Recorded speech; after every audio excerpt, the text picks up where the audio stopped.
all cool with going in there. So that's the only thing that has us in there. T Roy, who's on about 30 or 40 hip hop stations, he does most of it from home. A lot of people that are sometimes they do half at home and half in the studio if they need to use some production pieces. But it really is, it's amazing that my system sitting right, actually on this laptop alone, this laptop, I can be anywhere and It's crazy, right? can be anywhere. Yes. and loving it. Yeah, But it's nice. it Well, is. I'm gonna step aside so Allison can run the meeting. She's gonna record it for everybody. I'll be here, if anybody else needs me for anything, but Allison's gonna run it. And, so I will mute myself and take it away, Allison. Okay. Hi, guys. This is John Scott from Jacksonville's #1 for the country, 99.1 WQIK. It's a country radio station in Jacksonville. And this man is the man of many, many hats. Like, he is QIK's program director. He was the former music director. And he also is their morning show host, who also runs the boards for the morning show, produces for them.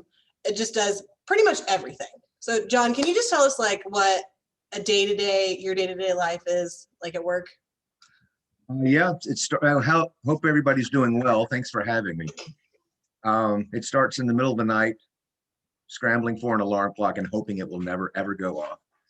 But that's the worst part of the whole morning. Once your feet hit the floor, things get better. When I get to work, we've prepped in advance a lot as far as the morning show goes. This is how my day works. I'll do a couple of hours tonight. Once I'm done here, I'll go through and start prepping for tomorrow. Allison knows that. Allison sat in on our morning show many, many times. In fact, up until all the shutdowns, she was on a couple of days every week with us.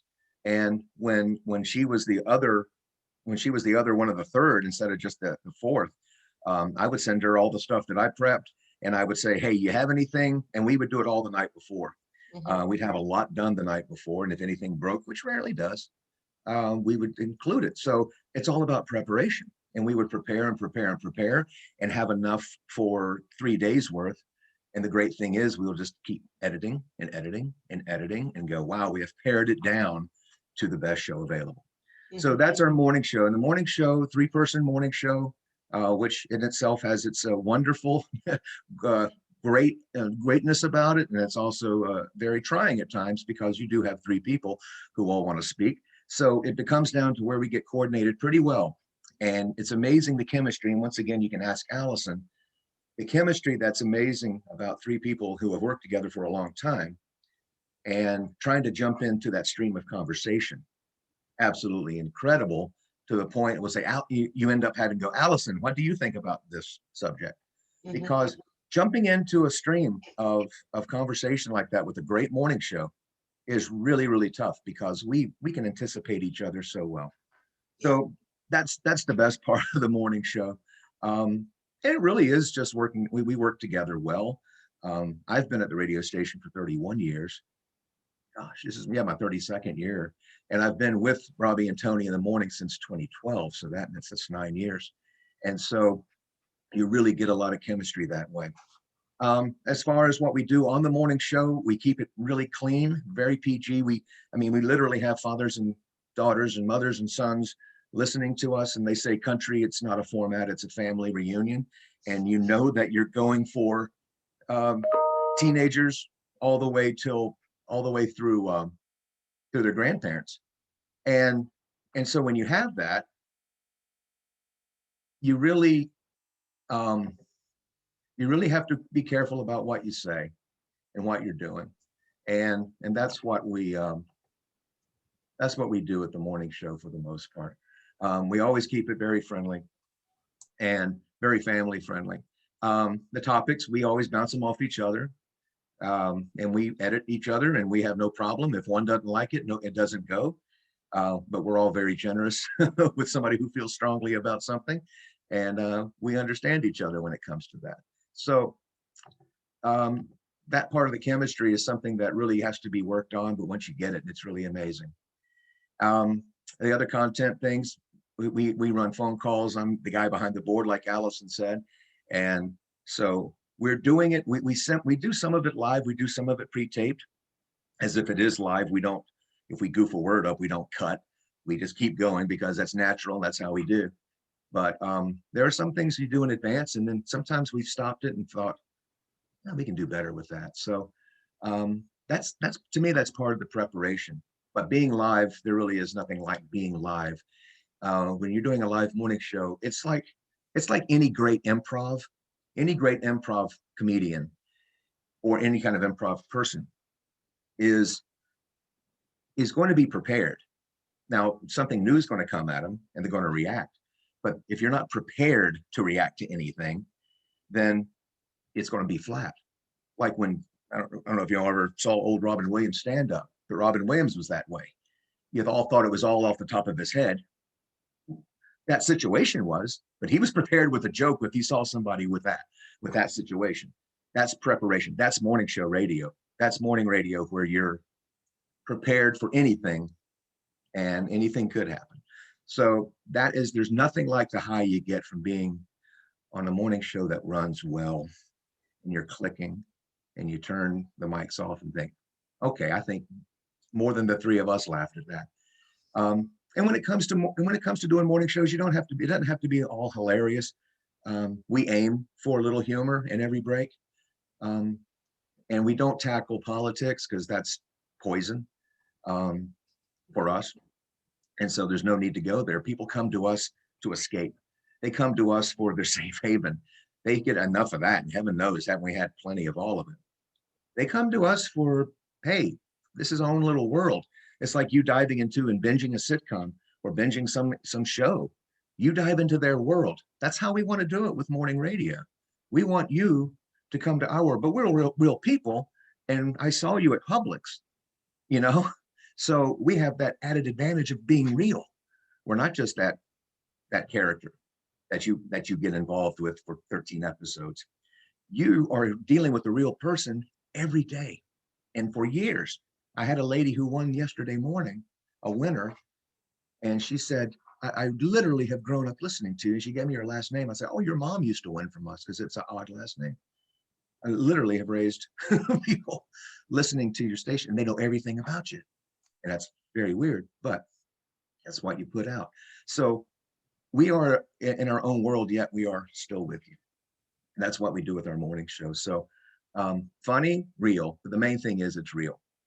And then if funny happens, so be it. But we want to be friendly. We want to be somebody that makes you smile. There is nothing better. And no matter what you do in radio or however you communicate, because we know radio's weird. We don't know what 20 years from now holds. But no matter what you do and no matter how you communicate, take this away that it's up to you one-on-one to communicate with one person, because you don't know the power that you have to make somebody smile. And it seems like it always happens as soon as we're self-doubting ourselves, or you wonder, man, should I do something else? I've been in radio 40 years. You think I should maybe do something else? The phone rings and it's a caller going, hey, I don't know what made me call. I just want to call you and tell you, you guys make me smile in the morning. And my husband doesn't make me smile in the morning before I leave. And my kids don't make me smile. But I can get in the car and you guys have me smiling before I get to work. You know how powerful that is? And we don't really, but we do from them. So there's something very, very cool about that. And just being able to communicate one-on-one. So no matter how you communicate with the talent, with the skill set you're learning, wherever you go with that, you're still going to be able to make a difference with somebody. So always remember that, no matter what you do. That's the morning show mainly. Also on the programming end of life, that's got a whole big can that you have to open up every day, and it's always something new. I really have done, as Allison said, I've done every job. I've done every job there, from being production guy to making sure all the spots got sorted out and sent and divvied out to everybody, making sure they got cut, make sure they ran, to being just a voice and doing the voice work for all the things.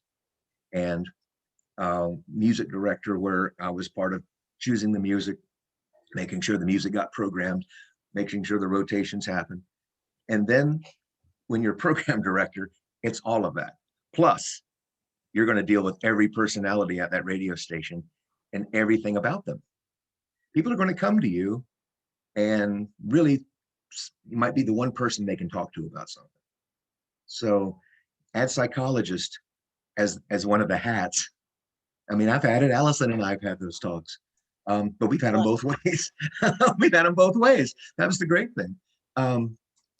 But that's part of what the program director does. You make sure everything on the radio station is running right. Now you have people who can help you do it, but it really all comes down to you in the long run.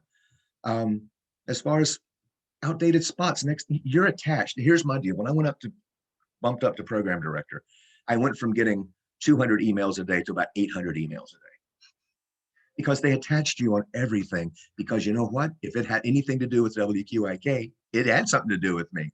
So with programming, you handle everything from writing promotions, from writing sweepers. Sometimes I've written them and produced them right there in the studio because I wanted to get it on in 5 minutes. But everything, you pick the music, you pick everything that's going to happen in between the music as to when you're going to talk, when we're going to sweep, how is it going, what's the sweeper going to be about? What's the bumper out of the spots going to be about? Are we going to promo in? This is just it runs through regular day. And then the promotion, you got to deal with legal. Then you've got to deal with when you got to deal with HR. You got to make sure all these things are taken care of. When it comes to putting a simple promotion about giving a CD away, there's hoops you have to jump through. So it's very meticulous. Program director is a very detail-oriented job, and that is the most meticulous job there is. Now, no promotions they have to be very buttoned up and things have to have, but to be a program director, that is a very meticulous job, which is the other side of my brain from being the on-air guy, whose job is it to come up with the stupidest things you've ever heard and hopefully entertain people with them. So you use all parts of your brain no matter what you're doing in radio, but really with those different jobs, that becomes and then you're a purchasing agent too when you're a program director or a music director, because then you have record labels calling if you're a reporting station, and we have been. Then you have record reps calling and wanting to tell you that the latest song by whomever is the best thing they've ever done, better than their latest biggest hit. That's their job. Their job is to get you to play their songs. And then once you add their songs, they want you to play them more and more and more and more until it gets to number one. Then all of a sudden they don't care about that song anymore and they're on to a new song. That's their job. They get paid. They get paid to get program directors to give them a chance on that song. And I have a great relationship with all of them. They're very kind, hardworking people. And so you work together with them when it comes to working things out. Hey, yeah, can we, and they're loaded. I mean, it's their whole job. I mean, there's a fine line between, hey, add the song and I'll give you a free trip. We don't do that. But they got promotions coming up and we go, yeah, we're going to add this song. And they'll say, well, hey, would you like to have Matt come to your station and do that? You're like, that's great. Yes, we were adding the song. As long as you never do it for that reason, there's payola, plugola, and things like that you got to worry about. But the relationship between Nashville, especially country radio and the reps, is very strong and very on the up and up. And so, at least with me, I've heard there are some dirty people out there, but I can't subscribe to that. And I don't know what they do to make them dirty, but I just know I can't do that. So the record reps they're your buddies when it comes time to getting tickets to give away, when it comes time to getting some backstage passes that you can give to your audience. And their job is to make you feel, and your listeners and your winners, to feel like royalty when they come to the concert. So they really try to put their best foot forward with that. But so it really is very symbiotic. We get great things about working with them. We play with their games. Say Chris Stapleton, his new single is called Starting Over. It's in the top 10. Say that we love this other song on the Chris Stapleton album and we'd rather play that. The label would go, we would really rather you play Starting Over. That's the one we're working right now. So unless we're just total jerks about it, we'll do what we'll play with Nashville. We'll play well with them. And that's what we do. The hardest part about being a music director is when songs are over. Allison and I, we've had this conversation. When songs are off the chart, it's over to Nashville. They're done. They really, as whatever was just hit #1. That to them, it's just like, well, oh yeah, that's so yesterday. Our listeners are just getting to know that song. So, and we have research. Thankfully, we get research, and the research will say, hey, I'm just starting to like that one. And Nashville's telling us, well, we're off that one. So it's our balance as music directors and program directors to balance what Nashville hopes you do soon, which is play the new record, and what your audience really wants is let old one a little bit more. So we always err on the side of the audience, but we always try to go, well, they're hoping to get this or looking to get this because it is a nice relationship that we have with them. That's label stuff, that's music stuff and programming. And then you add it all up into one long, long day. And then you get about 2 hours of sleep in there, right? Yes. If you're lucky. If you're lucky. If you take a lot of if you overdose on the melatonin, you get 2 hours of sleep. Handy melatonin. I really have melatonin right there. I believe it. I do. Ask for it by name. It works. Well, when you have to get up at what, 4 a.m. every morning, Monday through Friday? Yep. And that's if you sleep to your alarm, because usually you roll over and you wake up at 3:30 and you go, well, because you know you got hours of work to do. You already start thinking about emails. Oh, always thinking scheduling. of something for the morning show, because I write a lot of parody songs, and we do a lot of creative original content, and so that really, you'll roll over and think, I've got the right thing, and you run in and you're there at 3 a.m. and you're getting a song that is going to be old news by 9 o'clock. So you want to get it done. If it doesn't run this morning, we've been up there on a Sunday night, because Allison's seen us, and we'd be up there late on a Sunday night, 10:30, 11 o'clock, especially when the Jaguars were good. Mhm. Remember that year? And A long, long time ago. but it was fun. But we would be up there Sunday night doing a new Jaguar song for the next morning, which if you don't do it the next morning, it's too late. Yeah. So all about the timing. But it all goes back to that preparation. That's the one thing I would always give any advice to anybody who wants to be in radio is be prepared. Be prepared for anything. When you do your shift, don't get to your shift and then start looking on the internet for information about Luke Bryan. You better have had that before you came in. Part of your preparation is always having your antennas up. Always hear what people are talking about always. And I've never been that curious of a person, but more and more I got into morning radio, the more you kind of just listen. I'm more of the guy, the fly on the wall guy. I work with 2 type A personalities, type A+ personalities. I'm the guy who is kind of the leader, but I'm not the A personality. I'm the guy who likes sitting in the corner and soaking it all up, and then hopefully being relatable to you. And so that's the thing I'd always say. Always be preparing and always listen. You hear somebody talking, really listen to them and hear what other people talk about, and kind of go, and it gives you such a fresh perspective, because the one thing you think you know, you don't when it comes to your listeners. I remember when I first became music director, I thought, oh, I'm going to make sure and there was this was in the 90s, and there were these 2 country acts, Mary Chapin Carpenter and the Mavericks, and they were kind of on the borderline of country and maybe just too cool for the room, right? Well, I thought, they're so good. I want to make sure I'm going to play these people because I'm going to make sure my audience loves them. Well, the research came back and they said, we don't really like them. And I went, no, you like them, right? I kept playing them and they went, we really don't like them. I learned really quick. My tastes don't matter. What I listen to for fun in the car don't matter. I've got to have the ears. As a music director, I've got to have the ears of the audience. And once you really learn, that's listening to them when you're at a remote or where you're somewhere and you hear them and you're talking music with these people. They are the ones that matter, not the label, not your own personal bias, but what they think.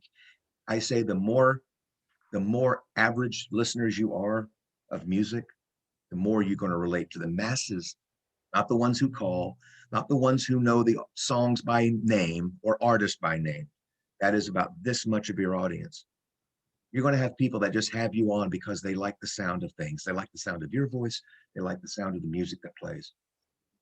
Don't expect them to know anything because it's not their job. Your job is to make sure they know it. Their job is to make sure they just listen longer. So that's the preparation comes in again, where you're teasing. Even if you're just teasing 2 songs away, I always just cringe. I mean, I cringe when I hear somebody, hey, Luke Bryan had 2 songs.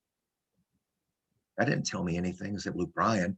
Really? That's going to keep me? That got me out of my day to stop for 2 songs to make sure I hear Luke Bryan? No, give me a reason. Give me a good reason. Hey, the song that makes me cry every time I hear it. If you're listening to this station, you want to know what that is. That's the kind of stuff. When it comes to teases, I've had air check sessions with Allison, and Allison does a really good job of that, or at least she did. Let's not go there. We don't have to bring that up. That's from a long time ago. But that's the kind of, that's part of the preparation. Thinking of things, hearing people talk, and listening to conversations, listening to your friends talk. But quit listening to yourself talk and listen to others. And the more you absorb what the audience is really about, the better you're going to be. And I think that was great because I grew up as a rock guy. I mean, I played in rock bands, and I was a cutting edge rock guy from 1989 when I got to WQIK. And aside from my mistakes with those 2 real cool bands, I really did have mainstream country taste.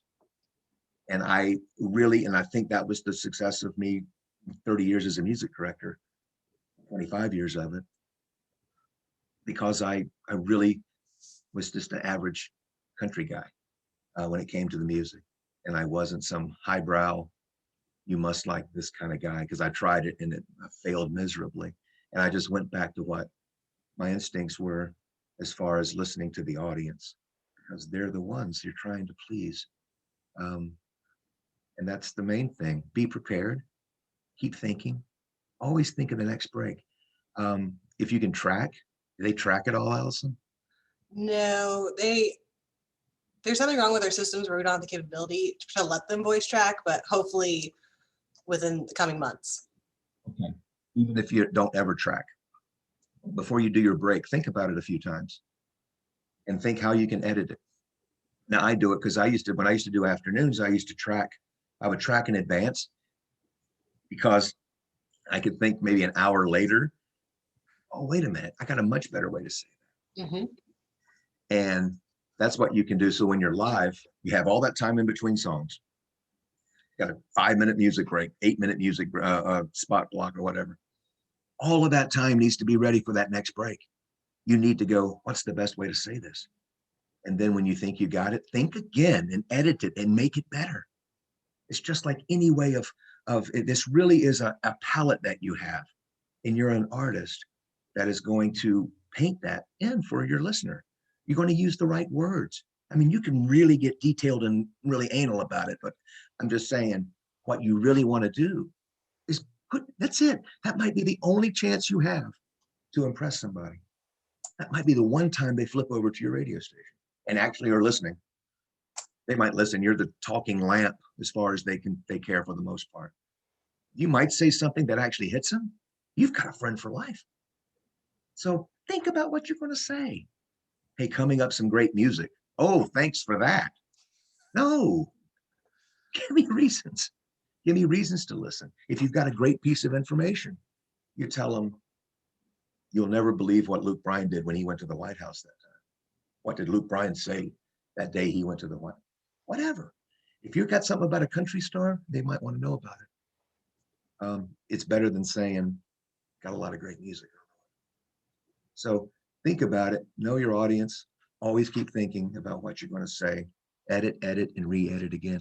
I do phone call. We run phone calls back, but we don't run them raw. We don't run the, hey, how's it going? Oh, good. How are you doing? Good to hear. And throw it out. We get to the meat, and then even then, edit. Got a John Rich interview I'm going to come into tomorrow, and I'm going to edit him again.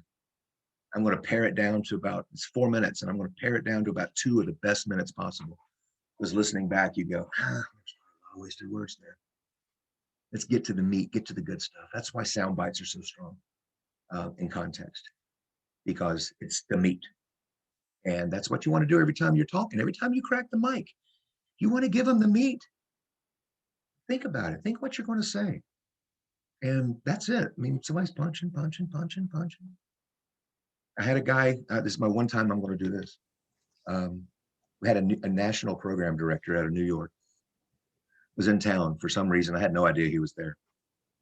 And I said something, and it was, to me, we call them throwaway lines, maybe something you're going to say at the end of a song that might be funny, it might be whatever. And if nobody gets it, no big deal. But you just move on. Well, I said a line that had this national program director thinking I should be in New York.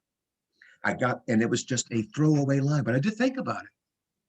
There was an accordion at the end of a song we were playing back in the 90s. And there was a song, this guy was playing accordion, and it was just ripping it. And accordion's not a normal instrument in country music. And I just came on at the end of the song and said, "Do you wonder where all the great accordion players have gotten off to?" There he is. That guy you would have thought I was, quoting Shakespeare to him. He thought that was the greatest throwaway line he's ever heard. And he would email me from time to time and say, I just gave my list of the 5 best throwaway lines I've ever heard, and you're in that top 5 still. And this is a guy who consults and consulted a bunch of stations. And I thought, wow, because I did think about that line. It didn't just come to me. I thought that would be kind of funny to say, because who thinks about accordion players, period. So anyway, that was preparation. And also at the same time, going with my instincts of thinking, I think that's funny. You got to have that confidence. I might be one of the least confident people off the mic. But when I'm on the mic, I have prepared so much. I am so confident that because you got to have the confidence if you're going to talk to somebody and expect them to listen, you've got to have that confidence. And know what you do, and know that people, you can get them from just being hearers to listeners. But that takes craft. It takes making sure your voice is good, working on the best voice you have. I used to stutter. I used to stammer. People would, in high school, if they knew I was on the radio, they would probably be blown away. And worked on my voice. I used to mumble. I used to stammer. And my vocal tone was a little higher. But I worked at it. And I worked and practiced every day in the car, did fake breaks over every song that played. I went to every format and listened to it and did a fake break over that song. And just like it seems like amazing, every athlete you hear, all these naturally talented athletes, you always find out they're the hardest workers. And that's what the same thing goes for radio. Howard Stern, rough sense of humor, probably always has that. But nobody worked harder at being better than Stern. And that's the same goes for a guy in Palatka, probably too. I'm not trying to say you got to be in New York to be successful or nationwide or whatever.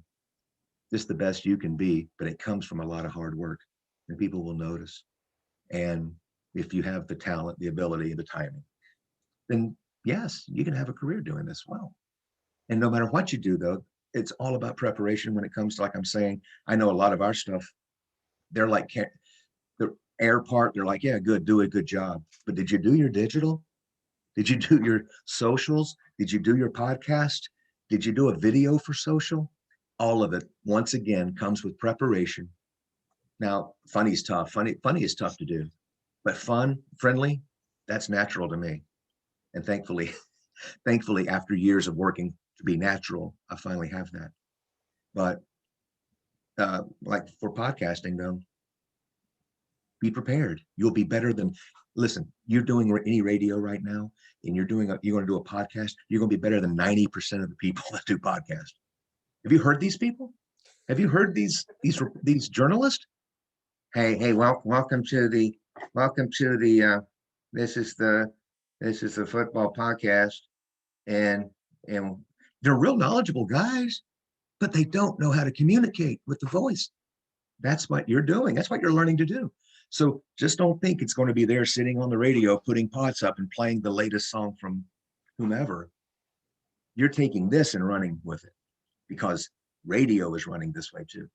So you be prepared for the next step and whatever it may be, because it's going to be terrestrial radio, but there's going to be something else and we're already there. So be prepared. And no matter what you're doing, especially like with podcasting, because we have people comment on our podcast and go, hey, you guys are really cool. Yeah, we're in radio. That's what we do. But I do a thing. I do a sports one. I've done other ones with other people. I'm doing one on Jacksonville history right now. And the guy I'm doing it with is a curator at a museum. So he's not the best broadcaster. So I try to carry communication part. He's got a lot of facts and figures. But if you don't have the communication skill, that podcast is going to be lay flat. So no matter what you do with what you're learning right here, just work hard at it. That's when we find out about the story I always hear is about Kobe Bryant, who you always thought he was a naturally gifted person, athlete, naturally gifted.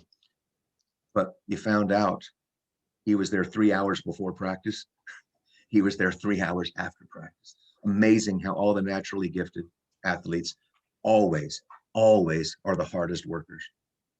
Always. Kyle Trask didn't just start practicing and then quit and he'd be gone after practice whistle. No, I'm guessing he was always there throwing passes to anybody who would catch him until they said, we got to go. That's what great. And now he's, a first round pick, hopefully. And Kadarius Toni was the same way for the Gators, is that he was an afterthought at times, but he worked hard at being a great receiver. He's always been fast, and now he's a great receiver. And now he's going to be a good chance he'll be a first round pick because he outworked a lot of people. You do that too with radio. Still always remain friendly. Don't make any enemies in radio because you'll end up working with them. But I mean, just know that you're blessed to do what you really want to do. If you're able to do this, just don't forget that part. Don't forget to be thankful for it, and know that you could be doing something you hate, and really keep that attitude of like, wow, what a treasure I have here that I'm going to be able to do something I really love and have a lot of passion for. You're a rare gem there, so don't forget that. Did I talk too much, Allison? No, but okay. Can you just talk a little bit about storytelling? Because like one thing I learned from you and Skip is that you could take any like life experience that you may have had 15 years ago or just had last night and just convey it into a great story over the radio, and how you reach people and, relate back to them. It's amazing. Yeah, that's a good trait and a good skill to have as far as storytelling. And as in anytime you're telling a story, if you're sitting around a table and you're eating lunch, there are people who can tell stories better than others. This is a skill you're going to have to work at to be better at. Even if you're a natural storyteller, to be able to tell it with words and not your eyebrows, or not with hand motions like I'm doing. You'll see I'm very animated when I talk because I'm trying just to pierce the speaker, because you have people on, a little quick aside, when you have people who aren't normally on the radio, like I do public service interviews too, and you hear these people and they're smiling, but they go, it's really nice to be here. And you sound the most boring person. You have got to be a little animated. You've got to push through the speaker in order to be heard and listened to. When it comes to telling a story, the same thing. Have a hook.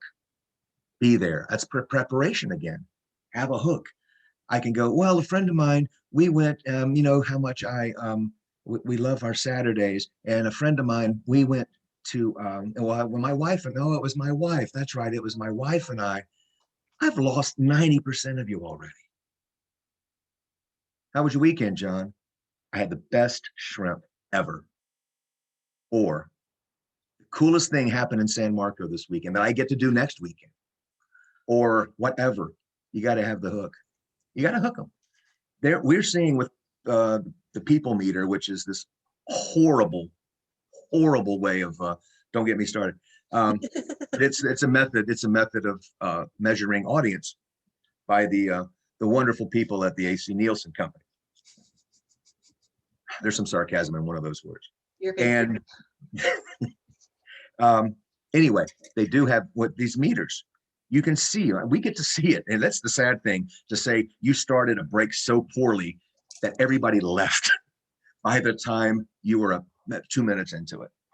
So, and that happens. They can see the first 7 to 10 seconds that you crack the mic. If you have not hooked them with something, they're gone. It used to be you had 20 stations that you would fight against, or 10 stations maybe in Gainesville that you were fighting against. Now you're fighting against the whole world for their attention. You're fighting against every entity that disseminates information on your phone. If you come on and you are not compelling, if you're not attracting them, if you have not hooked them, they're going to go to Spotify, or they're going to go to a favorite podcast of theirs, or they're going to whatever, or go to another radio station. But so it's not just the radio stations. You got their favorite podcast. They're going to go, yeah, let me just listen to that. We got a lot more hard work to do because we're fighting against a lot more people, and hook them with the story. So the storytelling, it's an art just like anything. You want to have a great hook. You want to have the meat of the story as you're kind of bringing them along. That is a craft that I could be in another 40 years of it and still not master. Storytelling is, and that's all we really do. And you always want to be better at it. And I would say that's where preparation comes in. And you want to have a satisfying ending to it. And ever since then, I've made my own sandwiches. There's your ending. At least you wrapped it up. So storytelling is just, it's the key to anything that you're doing. Like if you're doing a 10-second tease, you got to tell that story, or you're going to tease that great story about Luke Bryan at the White House. And then when you're telling the Luke Bryan at the White House story, don't cram it in over an 18-second intro to a song. If you've got a great story, tell the dang story. And you're not going to waste anybody's time. If you're compelling, if you're telling a story that matters, you're not going to waste anybody's time. You're never talking too much if you're telling a great story. That's all we want. We love great stories. That's why you binge Netflix. That's why you stay on your phone and watch videos about whatever. Those are all wonderful stories. If they're told well, that's what you're doing. And now on the radio, all we have are our words. So but we also have more than those other. We have more than this, because we get to choose the words to paint the picture. We get to have your imagination. This doesn't have your imagination. That's why people are getting depressed. There's no companionship here, but you're addicted to it. Get addicted to us and you've got friends. You've got people who are compelling. You have got people who are telling stories and satisfying you with them. And we get to use the words. We get to dive into your imagination. How great is that? That's why people are so passive in front of a television. That's why you're passive, because there's no imagination left. I mean, and I'm an old school guy, but I'd rather hear a romantic telling of something that happened in a bedroom or something than see it. Get their imagination. You can, and that's why music videos to me are always like the bane of my existence, because you hear a great song, you've got your own story. You've got the grandpa in the story. You've got the truck. You've got everything. You've got what you want out of it. You watch a video, they're telling you what you're supposed to think. It ruins the imagination. We still have our words. We still have their imagination. We get together with that, and that's incredible storytelling. And that is the key to it. Be prepared. Have a hook. Have the meat. Have a story that matters. Have a story you think is going to matter to them. And then have a wonderful way to sum it up. I'll tell you a quick story of how to and how not to. And both with the same guy that I used to help. He went down and had he got like a royal treatment down at Universal one day. They took him down, took him backstage, just because it was a radio geek thing. And it was a promotion. And he got all this royal treatment that nobody else is going to get. Well, he also told a story about how it took him an hour to cross the street where his hotel was to Universal, and how taking the wrong transfers. Well, I told him, I said, oh, that's a much better story.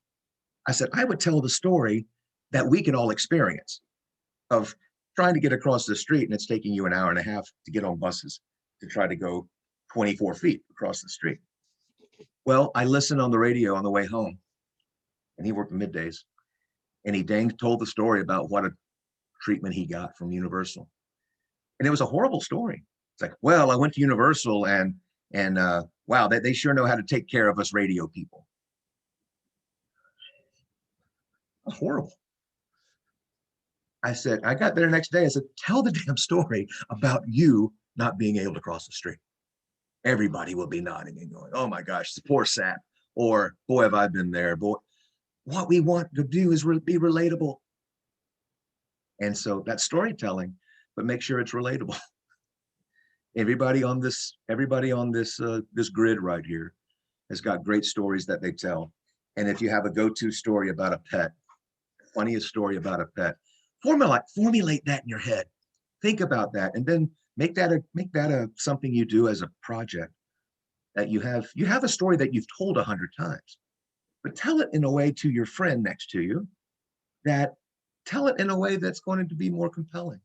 How would I tell this story if I was on the radio with it? Tell it to somebody's back. Talk to their back and tell that story to them, and see if that person goes, no, wait a minute, I thought you said it was your aunt, because you've told that story a zillion times. The audience has not heard it yet. So get your details together, get your stuff together, get your hook, get your meat, get your satisfying ending. And then that's storytelling. And man, that's a monster. Thanks for bringing that up, Allison, because that is a monster skill. And this is all skill. This is like woodwork to me.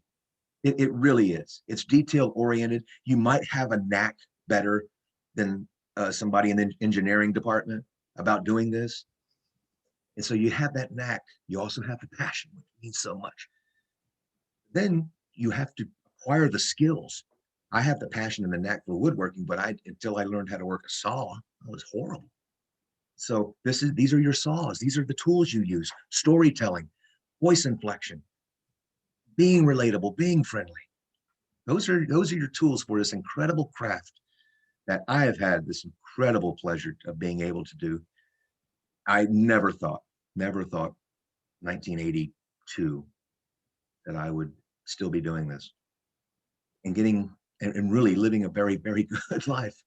But when somebody will say something nice to me, I guess it's always about when nobody's ever worked harder at it. And I'll go, maybe, maybe so. Maybe I did work harder than anybody. Thank you, Robert. Any questions? Anybody got any questions or criticisms or? Just to continue off of the storytelling aspect, I feel like where I fall flat is wrapping it up. Do you have any tips with how to end a story? Know the ending before you start. I mean, that, it's like I hear other people say that in like people who write novels. They've always gone, sometimes I take it and I'll see where it's going to take me, but then there are others who go, I know what's going to happen to this person. They do that with the Marvel movies in the Marvel Cinematic Universe. They pretty much think they're going to say, we definitely want to end this with Captain America and Wanda right here. You want great storytelling? WandaVision. The arcs of the story in WandaVision are amazing, absolutely amazing. And they're weaving about all of these in. Those guys, Jon Favreau, they're incredible storytellers. That's why Marvel Cinematic Universe is the billion-dollar industry it is, because they are geniuses when it comes to telling stories. So I would say, Alyssa, know your ending, especially if you know this. I mean, if you're writing a novel, you don't know how that character is going to finish up because you're just getting to know it. But if it's your story, you know the ending. Get to your point. Get to your ending and say, well, ever since then, I've had the ability to heal, or whatever your finishing line is. or whatever you think. I know that's the worst part when I've done it. Gosh, I've done it so many times. That's why I tell you I'm a work in progress when it comes to this, that you'll get there and go, yeah, and we had a good time. I know, many years of not good ending until have the ending, John, have the ending. And it's even, especially if you're working by yourself, that's great. If you're with a coworker and they start taking you off track, not to mention any names, Robbie. That was for Allison, sorry. But I have a coworker who really can go somewhere else in the middle of your story that you got to finish. Pour through it, get to that ending. Because if you have the ending, you know that's how the break's going to be over. That's how you know, no matter how many times somebody will end up going, oh, I did that once, I've got the story to tell. You get to your ending, and then when you get to go. So it was the first and last time I ever went to Jamaica. So, whatever it takes, as long as you tie it up, have that ready. I'll send Allison something. I've sent Allison things about writing and producing and editing, little things that I hear and read from people. And I've written some things myself. If I can find it, I'll send you something about storytelling. Anybody else? I have a question. Yes, Julia. What would your tips be for interviewing people live on air? When I've listened back, I noticed that I tend to say the same responses to what they say because I don't want to take up the time, but I also don't want to make it seem like I'm ignoring what they said to get to the next question. So what are your tips? Interviewing is another wonderful skill set. Short-term interviews, when you have 5 minutes with someone, is a skill set. That's this part of the brain. This part, and I do long form 30-minute interviews about heart disease. That's a whole different part of the brain. But yeah, I did that too. It took a long time for me to be great. I'm not great, to be confident in interviewing. And I would say, first, don't do anything live. Tape everything. Tape it. There's nothing, unless somebody's giving. I can't. The last time I ran something live, can't tell you. I've run something 4 minutes after the fact, but I dang sure taped it. We have Blake Shelton on or whatever. Blake can wait for 10 minutes until I trim it up and make it good. So first, I would never do any live. Did they make you do them live, Julia? That's just kind of how I was taught, like with this. To do live interviews? Okay, this is just me. I haven't done a live interview. I can't tell you. I haven't done a live interview in forever. I would tape everything if you have taping capability. I know sometimes you're stuck with that. You got to go live because there's no place to land it. Let's just say you're doing them live. Have your next question ready. It's not your job to. You want to listen to the response. If you say, "So, what was it like? What was it like being in the middle of that fire?" And then they tell you a great story that leads it to another great question you might have, but you got to listen in case, and they end up saying, and then the poor boy, well, thankfully he's alive, but he's not doing too well. And then if you're not listening to him and your next question is like, so how did you become a firefighter? You really screwed the interview up, right? Listen to what they're saying. Have your next question ready though. If he doesn't open a door, she doesn't open a door for another great question. Be prepared with all of your questions. You don't have to react to all of them. Since I know I'm editing everything, I interview in a totally different way. Allison's been there for him, where we have gaps. It's like, hey, hang on a second. I'm going to ask you about, and so we kind of prep it and things like that. So I'm trying to get myself into a live interview mode. I would say have your question ready, but listen for the answers. Listen. The best interviewers in the world, Larry King. You don't know who Larry King is? Former talk show host Larry King, that guy with the suspenders who just passed away. He was one of the pioneers of talk radio. And I interviewed him. And he had always said, the best interviewer is a great listener. That's the truth. Listen. React as you normally would. I think it's just your what you have right now is just I'm not used to being in charge of this. But you got to be in charge of that. You can do it. Do it like you're talking to a friend. And you would, even if you say, hey, that's all, that's wonderful, that's awesome. Now I find myself reacting in a quick way that way to people when I'm interviewing them, but I edit that out real quick. When they go, yeah, and so, and that's when I became a doctor. Having a quick reaction is really not necessary. I would go to that. So as a doctor, why did you specialize in pediatrics? So I would have my next question. I hope I'm answering your question well. Have your next question ready, but be listening to maybe to answer a better question. But the worst that can happen, I mean, it might be clunky when the guy tells some heartwarming story and you ask him why he became a firefighter. That's what great interviewers do. Great interviewers do that. You're starting, and you're going to be clunky, and you're going to goof up. So my tip would be ready, but listen for a great answer that might bring you to a better question, just really that comes from you. You've got to be naturally curious in these things. Naturally curious people find themselves asking the right questions. I always say, I hope I'm asking the question that the listener wants to hear, and I'm not doing it for me. Naturally curious people really are invested in people and want to know more about them. And so even if you're talking to a rock star, an athlete, business person, man on the street, the main thing is you got to care about them. Even in reporting, you have to care about the actual reason you're out there finding out about the traffic accident or something. So I hope I answered your question. Allison, you need any tips? Yes, actually, I have one more question for you, and then I promise I'll let you go. Now, our students haven't really dealt with phone calls because they don't know how to yet, but that would be like the next thing I would like to teach them. So can you just tell us like the basics of phone calls and like just getting to like the meat of what the listener is saying and editing that up and going with that? It's part of the storytelling things that it really dovetails off that. And it's about getting the meat, as I said, talking about an interview or talking about a break. And I did mention the phone calls.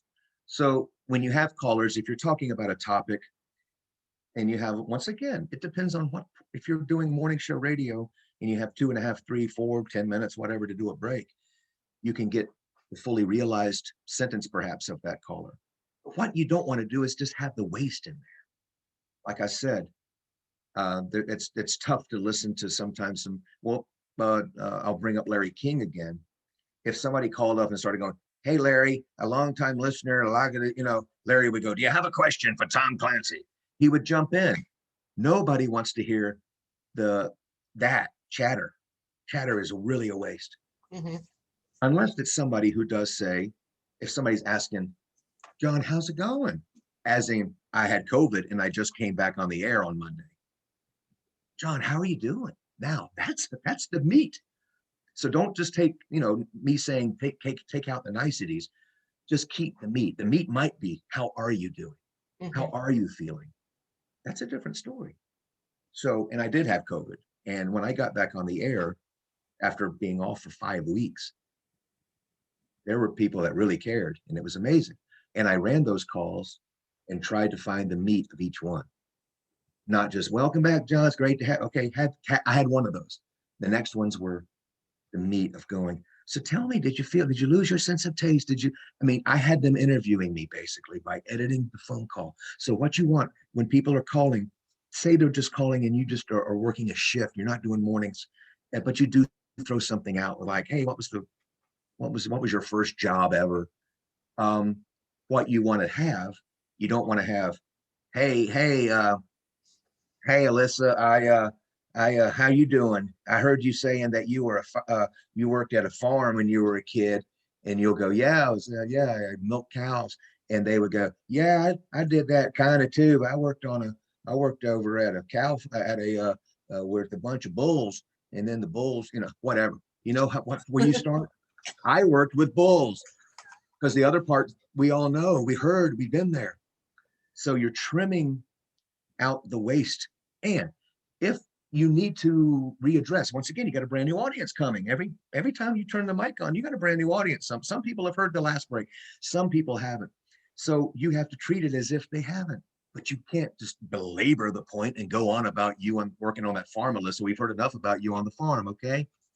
But what you want to do a quick reiteration.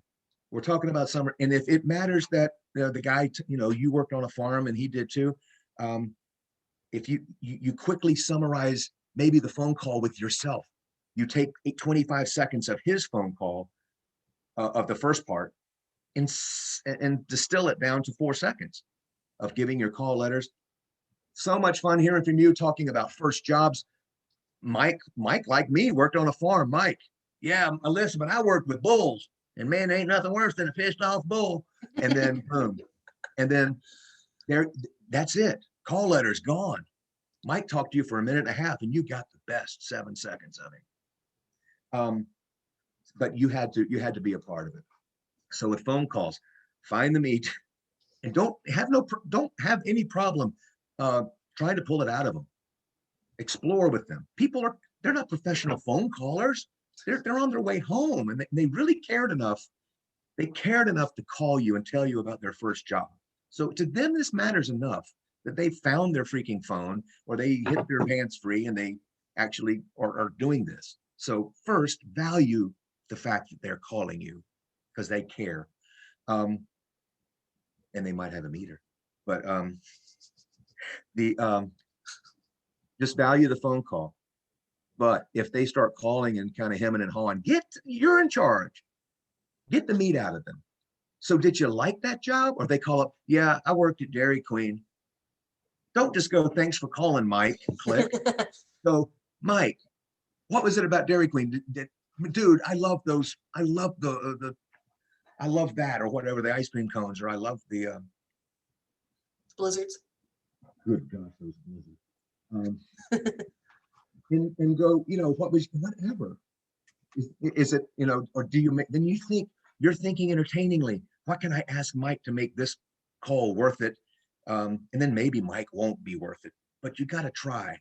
Every call, you might be able to mine something. We had a lady on Monday, and we asked her what she was doing. We were doing a quiz show. It was a quiz where we're giving away Universal tickets. And the quiz was secondary to the beginning, because we asked, so what are you doing this morning? And one of them's like, oh, I'm heading to work. And the other contestant said, I work from home.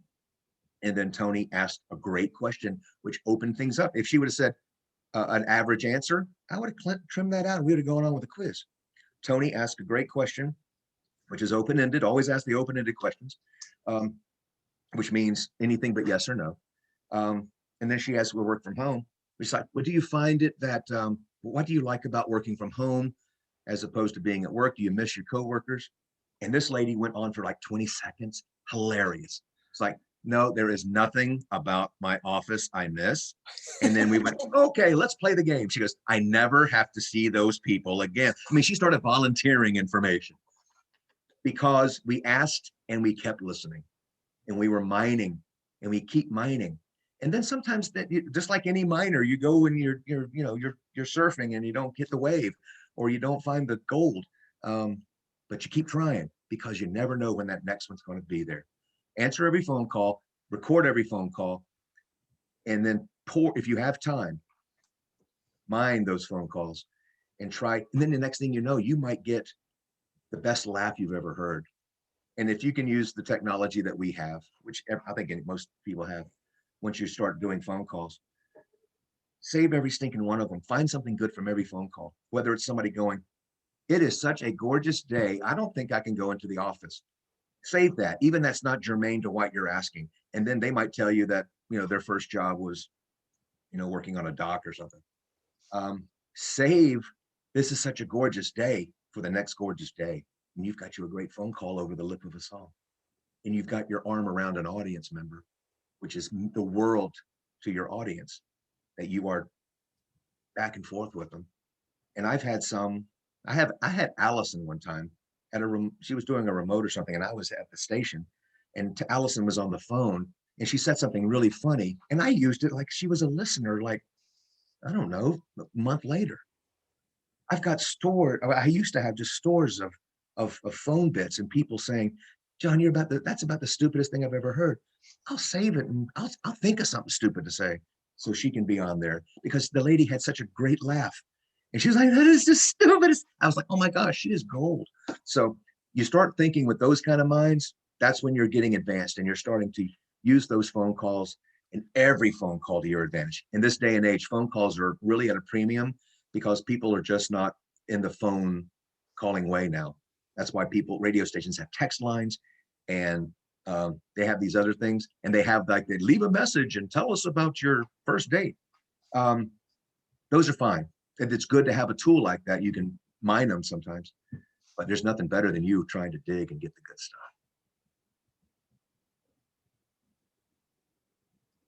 John, thank you so much for your time. Does anybody else have any questions before we wrap this up?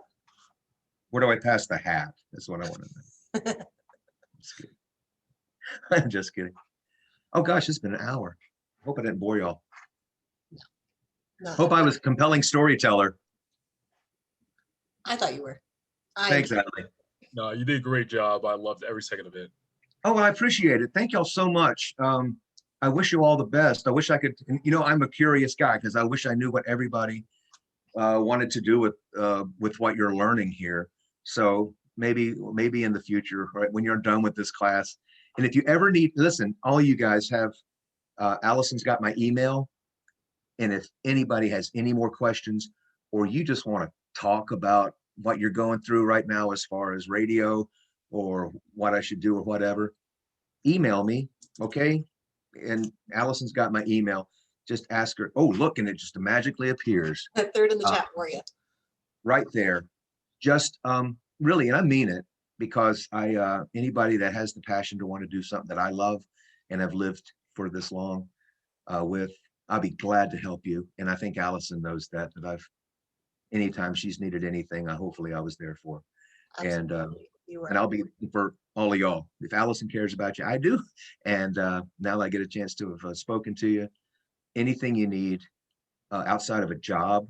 What about air checks, John? I don't want to put any more onto your plate, but I know you have listened to me yelling, me on the verge of tears, me faking it until I made it with air check after air check, and have given me so many just little tidbits and words of wisdom that I'm sure all of these students would love any kind of advice you have for them.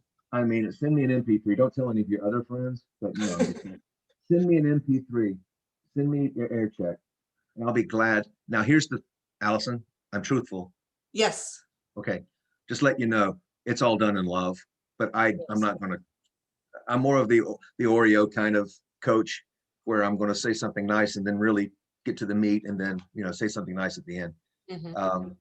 I try to, but I'm not going to sugarcoat anything. And as nice as you think I am, it might come off as brutal, but I'm just trying to make you great. That's the whole thing. That's why the tough love. But anyway, Allison, I appreciate you giving me a chance to share my passion. It meant a lot to me to be able to do that. It's not too often we come into work and we know it's a thankless kind of gig, and we go in and put in 4 and 5 hours on air, Mm-hmm. and then spend 3 hours hoping to think of something great tomorrow, and then come home, what I'm about to do now, and think of more things to do, and to be just appreciated, and to know my peers right here. I mean, one day I'm going to hear y'all on the air, and I'm going to steal something from you. I'm going to hear you say something, and I'm going to say, what a great way to say it. I'm using that tomorrow. That's the ultimate. All the time. It's the ultimate compliment. It's the ultimate compliment we give to each other when we're hearing somebody and we go, I'm using that. And I've taken from Allison. What was that? The humidity? Yeah, exactly. And I remember her joke. I remembered it. It was so good. But really, she had been doing radio for about 6 weeks, and she had a great line that I think I can move that to work for me. I'm going to do the same to y'all. I hope to hear from every one of you, and we're all in. We really are together in this. And I know there are some people who have major egos in this business, and they're idiots. Okay, you don't want anything to do with them. The great ones once again, the great ones. There might be the facade of idiocy or the facade of ego. Underneath, there's probably somebody who busts their ass on a daily basis to be better.